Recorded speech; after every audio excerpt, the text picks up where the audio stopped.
अहमदाबाद विमान अपघातामुळे संपूर्ण जगालाच धक्का बसलाय. या विमानात एकूण 242 लोक प्रवास करत होते. यातील फक्त एक प्रवासी बचावलाय.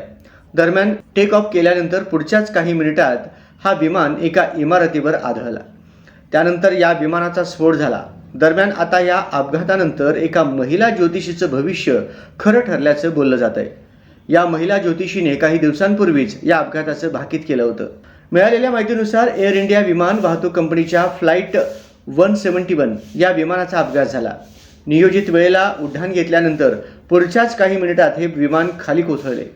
विमानात निर्माण झालेल्या तांत्रिक बिघाडामुळे ही दुर्घटना घडल्याचे सांगितले जात आहे. मात्र ब्लॅक बॉक्स सापडल्यानंतर हे विमान नेमके का कोसळले याची माहिती समजू शकणार आहे. या विमानात एकूण 242 प्रवासी प्रवास करत होते. यातील फक्त एक प्रवासी बचावला असून उर्वरित प्रवाशांचा मृत्यू झालाय. याच विमानात गुजरातचे मुख्यमंत्री विजय रुपाणी हे देखील प्रवास करत होते. त्यांचाही या दुर्घटनेत मृत्यू झाला आहे. हा विमान अपघात झाल्यानंतर आता एक्स या सोशल मीडियावर एका महिला ज्योतिषीची चर्चा होत आहे.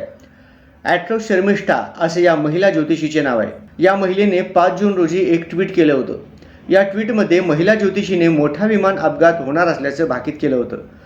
इस्रो ही भारताच्या अवकाश संशोधन संस्था जगाला आश्चर्याचा धक्का देणार आहे. या संस्थेकडून अवकाश, उपग्रह अभियांत्रिकी, अवकाश पर्यटन या क्षेत्रात आगामी काळात इस्रो चांगली कामगिरी करणार आहे. नक्षत्रांचा अभ्यास करून मी गेल्या वर्षी 2025 साली विमान अपघात होईल असे सांगितले होते. माझ्या या एक भाकीत केलंही होतं. या भाकितावर मी अजूनही ठाम आहे असं शर्मिष्ठा या महिला ज्योतिषीने आपल्या ट्विटमध्ये म्हटलं होतं. आता या महिलेचे हेच ट्विट सोशल मीडियावर व्हायरल होत आहे. या महिला ज्योतिषीचे भविष्य खरे ठरले अशा भावना व्यक्त केल्या जात आहेत. दरम्यान आता या अपघातात मृत्यू झालेल्या प्रवाशांची ओळख पटवण्याचे काम वेगाने केले जात आहे. मृतदेह जळालेले असल्यामुळे त्यांची ओळख पटवणे कठीण झाले आहे. त्यामुळे आता नातेवाईकांना DNA चा नमुना देऊन ओळख पटवण्यासाठी सहकार्य करावे असे आवाहन करण्यात आले आहे.